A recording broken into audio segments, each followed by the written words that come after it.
So I got a question. Mm-hmm. Where's my click? I have not heard the click in forever. Did you hear the click? That's because you're not wearing your headphones. I can see it on the screen there. See the click? There it is. Okay. Oh, okay. Well, when you play it back wearing your headphones, you'll hear the click. Well, okay. Hello, click. Click time it is. Hi, this is Brian White. Welcome to Season 2, Episode 37 of Celebrity Soul Speak with Brian and Renee. Conversations from the Other Side. Chester Bennington. My wife, Renee, is a spirit communicator. She speaks to those on the other side, and I've been a radio personality for over 50 years. The other side established communication with us because they wish to stay in touch with this dimension. They are our teachers, the invisible knowledge that helps us on our way. They have much to share and hope that those who listen will reflect on their messages. Our conversations are recorded as they happen. We do edit long pauses that sometimes occurs during communication. We would like to take this opportunity to thank our listeners for tuning in. We, is Brian and I, along with the celebrity souls we converse with who are the reason for this podcast. They requested that we be part of their team and help them to communicate with us, the eternal souls still here having a human experience. Their missions were accomplished and they returned home, many without warning, and they had more to say. You know, they don't sit around and play harps, you know. They have a structured society, and most become mentors for us here and on other planets and universes.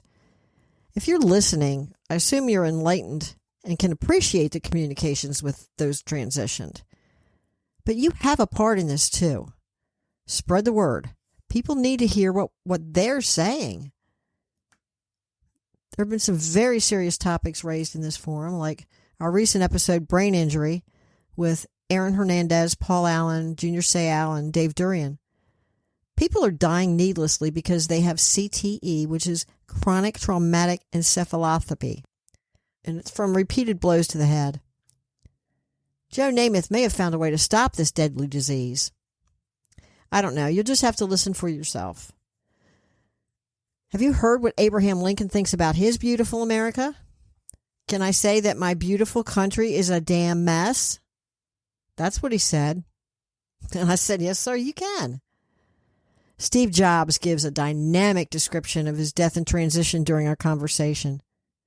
So much to say. Help us to spread the word from San Jose, California, Wilmington, North Carolina, Washington, D.C., Sao Paulo, Brazil, Columbus, Ohio, Clichy, France, Holly Ridge, North Carolina, Oklahoma City, Oklahoma, South Salt Lake, Utah, Leamington, Ontario, Canada, Huff, Ohio, Châtillon, France, Paradise, Nevada, Paris, France. We got a French connection going on. We want to thank you. Thank you for listening. Chester Bennington was just 41 years old when he ended his journey here. There was no mistaking that amazing voice when you listen to Linkin Park or Stone Temple Pilots, Grey Days, Dead by Sunrise, and the Kings of Chaos. Chester left behind 6 kids and many fans who loved his sound, me included. Chester's death came 2 months after the suicide of his friend, Chris Cornell of Soundgarden, who we will be chatting with on our next episode, recorded live. Chester, you around? Chester says, how could I not be with the cool tunes vibing at your pad? Oh man, this is music. I love Linkin Park. Chester said, well, thank you. I enjoyed making it. Chester, I always stress when it gets to this part in an interview. Where do I start? Do I ask about your suicide? Do I ask about your life here? Chester said, you can ask anything. Okay.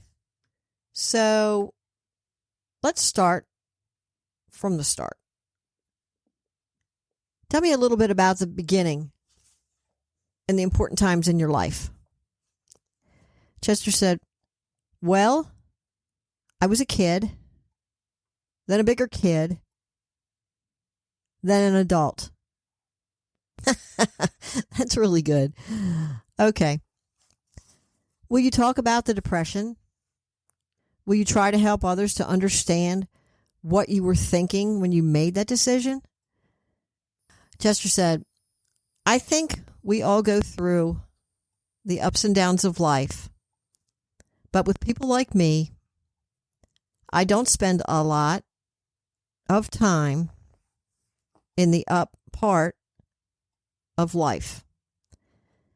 And you go on and on every day, the same as the last. And I feel the same as the last. Then one day, you just say no more.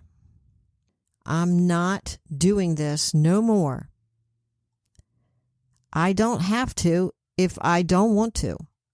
After all, I have the right to make my own decisions.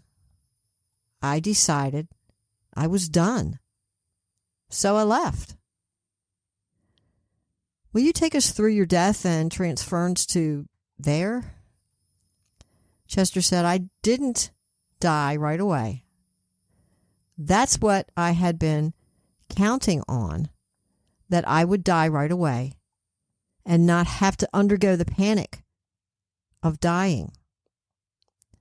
I just wanted out, plain and simple. I hung there for I don't know how long, and finally someone saw me. I was already out of my body, looking down at myself. I didn't know what to do. I just stood there, and my grandfather came for me. He said we were going to get me settled. There was a real bright light, and I closed my eyes, and when I opened them, it was complete darkness. That scared me, and I closed them again. When I opened them this time, I was in a garden in a valley. I was alone, and a voice in my head said, not to fear, I was safe. This would be where I will be staying for now, and I would receive further direction using this manner of communication. There was a lovely house on the other side of the clearing. I assumed that was my home for now. When it was time for me to move on, I didn't want to. I asked if I could stay in this scenario. I was told I could be in any scenario I chose. So I am where I want to be for now. I enjoy visiting others, and they visit me too. It's happy. Well, that's great to know. Chester said, there's nothing to fear about our transition. It doesn't hurt or anything. You just leave your body behind. That was a little weird at first, but I was glad to be rid of it. We are all equal here. Do you visit with your family? Chester said, I do sometimes, keeping an eye on them in case they need me. What was the hardest thing about taking your life? Knowing what it would do to those left behind? I was sure of my actions. I did what was best for us all. Tell me about Chris Cornell. Chester said, solid dude. He's here somewhere. Your friendship with him. Did you have a suicide pact? Chester said, no, we aren't teenage girls. We were just at the same place in that life. I'll be speaking with Chris soon, and I have to thank Mr. Mojo for introducing us. So, Chester, do you mentor? Chester said, yes, my favorite thing. I enjoy helping people get through that life. Like, what do you do? Chester said, sometimes you don't do anything. Actually, most of the time, it happens the way it is supposed to.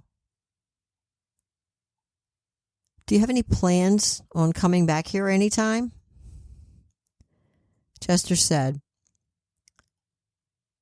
not if I can help it.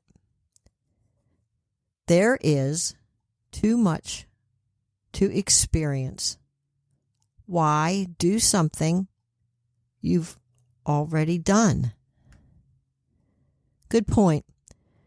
When you got the whole picture of your life here, were you surprised to find out who you really were when you got there? Chester said, I had no expectations, so there was no surprise. Will you share some of your past lives?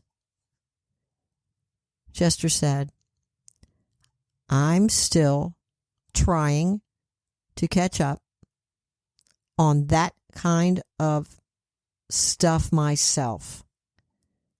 We have many, many lives. And I would like to thank you for using your incredible talent to entertain and educate us. Chester said, I guess I did some good then, huh? Well, according to me, any act performed here that benefits someone other than yourself is good. Chester said, that's perfectly stated. Well, thank you. Till next time. Chester said, till next time. You know, we're all the same on the other side. I wrote a poem about this, and it's in a book I wrote with Edgar Allan Poe. And it talks about a soul, being a soul. It doesn't matter what package it's in during the adventure here. Sometimes having this gift can be a blessing, especially when you can help others bridge the communication between here and there. A good friend and her young daughter lost their young pup to an incurable disease the other day. I don't read for people normally. My attention is strictly on the podcast. But as I was communicating via text with my friend, her sweet pup came through with messages to her and her daughter. My friend was so touched and said that it really helped to hear that her precious pup was fine and on the other side with other pets that she had loved over the years. Her pup even apologized for killing a baby rabbit. Said she didn't mean to. She was just too rough and Bunny didn't make it. She was there too, Bunny. Unfortunately, Pup showed me this occurrence, but she had to show me to get the point across. Why am I telling you this? Because it is possible to communicate with the souls of our pets as well as our family and friends. You know, you can do this yourself. Just talk to them and then be quiet. They may answer. Thanks for joining us. Join Celebrity Souls Speak on Facebook at facebook.com/The Celebrity Souls Speak. And check out Renee's blog at commonsenseinwilmingtonnc.blogspot.com. Sense spelled CENTS.